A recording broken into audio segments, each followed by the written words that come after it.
आंबझरी पंचायत अंतर्गत बबड़ा जंगलरू अबकारी विभाग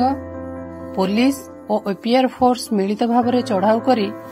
32 एकर जंगल जमीरू 32,000 गंजेई गछ काटी नष्ट करिसेंती। आज संध्या 7:56 समय जिला अबकारी विभाग पक्षर प्राप्त सूचना अनुसार बौद्ध थाना और बघियापड़ा फांडी अंतर्गत आंबझरी पंचायतर बबड़ा जंगल में बेआईन भाव में गंजेई चाष होइथिबार विशेष सूत्ररू खबर पाई बौद्ध जिला अबकारी मोबाइल स्क्वाड टीम हरभंगा अबकारी पुलिस बघियापड़ा फांडी पुलिस और एपीआर फोर्स मिलित भाव में आज सकाळ पाखापाखि 10टा समय दिन तमाम 32 एकर जंगल जमीरू 32,000 गंजेई गछकू कटर माध्यम काटी निया लगाई नष्ट करिसेंती। गंजेई गछ कटा समय आसामी माने फेरार हो जाइथिबा बेले